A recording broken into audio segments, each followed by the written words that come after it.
నీటి కథల్లో ఈరోజు మనం పెంపకం అనే ఒక కథను చెప్పుకుందాం మిత్రమా. అందులో ఇక్కడ మనకు కనపడుతున్నటువంటి తాళపు చేతులు ఎలా అంటే మన జీవితంలో ఎప్పుడైనా మనం మన జీవితమే ఒక తాళం చెవి లాంటిది అని మనం తెలుసుకోవాలి ముందుగా. అంతే కదా, కొన్నిటికి తాళం వేయాల్సి ఉంటుంది, కొన్నిటికి తీయాల్సి ఉంటుంది కొన్ని సందర్భాలలో మన ప్రవర్తనలో. కాబట్టి మంచి విలువలను, సంస్కారాలను మన పిల్లలకు నేర్పించాలి. అలా నేర్పించకపోవడం వల్ల కలిగే నష్టాలు ఏమిటి అని దాని గురించి ఇప్పుడు ఒక పెంపకమైన ఒక స్టోరీని చెప్పుకుందాం మిత్రమా. అయితే రామనాథము ఉపాధ్యాయుడిగా పనిచేసి రిటైర్ అయ్యారు.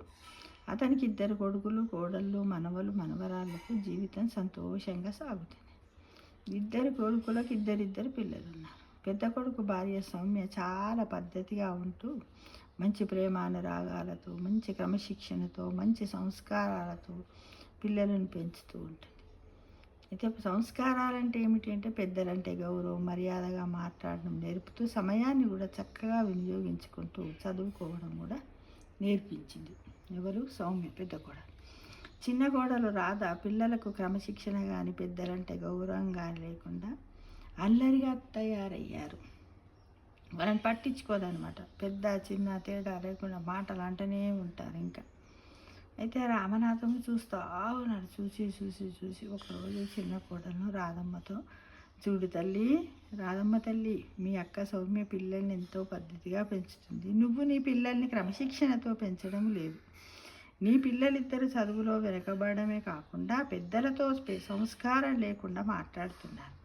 నాకు కూడా బాధ్యత ఉంది కనుక చెబుతున్నానమ్మా, నువ్వేం అనుకోకూడదు. ఎందుకంటే వాళ్ళ తాత ఉపాధ్యాయుడట, కనీసం వాళ్ళ మనవరాళ్ళకు సంస్కారాలు, క్రమశిక్షణ నేర్పలేదని నలుగురు అంటారు కదనమ్మా.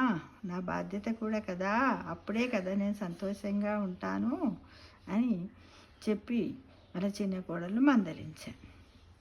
ఆ మాటలతో రాధ అగ్గి మీద గుగ్గిలమై, నేను నా పిల్లలంటే మీకెవ్వరికి ఇష్టం ఉంటుంది, పెద్ద కోడలన్నా వాళ్ళ పిల్లలన్నా మీకు ఇష్టం అంటూ కోపంతో ఊగిపోతూ రుసరుసలాడుతూ వాళ్ళ మామను అది చేసి, అంటే చూడండి ఇక్కడ చిన్న కోడలికి ఫస్ట్ ఆమెకే లేదు సంస్కారం. అంతే కదా, వాళ్ళ మామయ్య, అవునా మామయ్య, సరే మామయ్య, మరి ఎలా పెంచాలి అంటే తనకు సంస్కారం ఉన్నట్టు. కానీ ఆ పెద్ద మనిషిని ఏం చేస్తుంది? రుసరుసలాడుతుంది. అంటే ఈమెకే లేదన్నట్టు కదా. ఆమె మాటలకు రామనాథంకి ఏమి చెయ్యాలో పాలిపోక మౌనంగా వెళ్ళిపోయాడు. మరుసటి రోజు తన స్నేహితుడి షాపుకి వెళ్ళాడు. రామనాథమును చూడగానే దుకాణంలో ఉన్న 2 రామచిలుకలు గురువుగారికి నమస్కారములు అంటూ ఎంతో ఆప్యాయంగా పలకరించాయి. రామనాథం ఎప్పుడు వచ్చినా ఆ 2 రామచిలుకలు ప్రేమగా రామనాథంతో తెలుసు మనందరికీ. రామచిలుకలకు మనం భాష నేర్పిస్తే అవి మాట్లాడతాయన్న విషయం అని అందరికీ తెలుసు మిత్రమా. వాటిని చూడగానే పిల్లల్లో మార్పు కోరుకుంటున్న రామనాథంకు ఒక ఆలోచన వచ్చింది. ఇంట్లో జరిగిన విషయాన్ని తన ఆలోచనలు మిత్రునికి చెప్పి ఆ 2 రామచిలుకల్ని 2 పంజరాల్లో పెట్టుకొని ఇంటికి తీసుకెళ్ళాడు. 2 కోడళ్ళని పిలిచి వాటిని చూపించగా రామచిలుకలు ఒకేసారి అమ్మగారులకి నమస్కారములు, బాగున్నారా అంటూ ముద్దుగా అడిగాయి. ఆ మాటలకి ముగ్ధులైన 2 కోడళ్ళు ఆ రామచిలుకలను తీసుకున్నారు. అంటే పక్షులకున్న జ్ఞానం మనుషులకు లేకుండా పోతుంది అనే విషయాన్ని ఎలా అంటే ఒక అద్భుతంగా ఒక దృశ్య రూపంలో చూపించాడు ఎవరు? రామనాథం. ఈ 2 రామచిలుకల్ని 1 నెల రోజుల పాటు మన ఇంట్లో ఉంచుకోవచ్చు, తర్వాత నా స్నేహితుడికి ఇచ్చేయాలి. మీరు 1 నెల రోజులు చక్కగా ఈ రామచిలుకలతో గడపండి. నేను నా స్నేహితునితో తీర్థయాత్రలకు వెళ్ళి 1 నెల రోజుల తర్వాత వస్తా అన్నారు కోడళ్లతో రామనాథ్. దాంతో ఆనందంగా సరే అంటూ ఎవరి గదుల్లోకి వారు రామచిలుకలను తీసుకొని వెళ్ళిపోయారు. సరే మామయ్య, సరే మేము చూస్తాం, మీరు వెళ్ళిరండి సంతోషంగా అన్నారనమాట. 1 నెల రోజులు అయ్యాక రామనాథం ఇంటికి చేరుకున్నాడు. రామచిలుకలను స్నేహితునికి ఇవ్వాలి, వాటిని తీసుకురండి అని కోడళ్లతో అన్నాడు.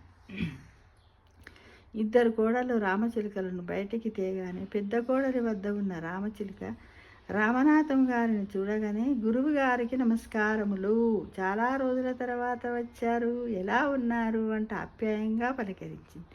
ఏంటి మీరు కనపడలేదు అని కూడా పలకరించి చిన్న కోడలు వద్ద ఉన్న రామచిలుక ఎప్పుడొచ్చావో బాగున్నారా అని ఎంతో పౌరుషంగా మాట్లాడి దాని మాటలు విన్న చిన్న కోడలు ముఖం చిన్నపోయింది. నన్ను మన్నించండి, నా పెంపకం బాగులేదని మీరు ఎన్నిసార్లు చెప్పినా నేను కాదని వాదించేదాన్ని అంటూ పశ్చత్తాపంతో కన్నీళ్లు పెట్టుకుంది చిన్న కోడలు రాధ. చిన్న కోడలు పేరేం పేరు? రాధ. పెద్ద కోడలు సౌమ్య.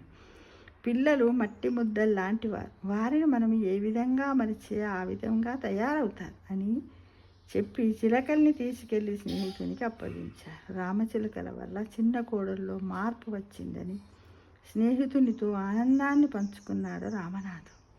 అంటే చూడండి, చిన్నప్పుడు కూడా మన పెద్దవాళ్ళు చెప్పేవారు, మొక్క ఇవ్వంగంది ప్రాణ ఇవ్వంగున అంటూ రకరకాలుగా చెప్పేవారు కదా మిత్రులు. అదే అన్నమాట. చాలా బాగుంది కదా. అంటే మన పిల్లలను సందర్భానుసారంగా వారు చేస్తున్నటువంటి పొరపాట్లను మనము వాళ్ళకి నేర్పించే బాధ్యత మన తల్లిదండ్రుల పైన, మన ఇంట్లో ఉన్న అమ్మమ్మ, నానమ్మ, తాతల పైన కూడా ఉంటుందనే విషయాన్ని ఈ కథ విన్న తర్వాత తెలుసుకోండి. కానీ ఏ అమ్మమ్మ నానమ్మల పైన, తాతమ్మ పైన ఎప్పుడు కూడా మీరు వాళ్ళని అపార్థం చేసుకోకండి మిత్రమా. వాళ్ళు ఏది చెప్పినా అదొక బామ్మ మాట, బంగారు మాట అన్నట్టు. బామ్మ మాటలు సద్దన్నం మూట, ముత్యాల మూట, పరమాన్నం మూట అనుకుంటూ వాటిని మీరు మీ పిల్లలు ఆనందంగా ప్రేమతో స్వీకరిస్తారని ఆశిస్తున్నాను. సర్వే జనా సుఖినో భవంతు. నీటి బాలలే రేపటి పౌరులనే విషయాన్ని మర్చిపోవద్దు మిత్రమా.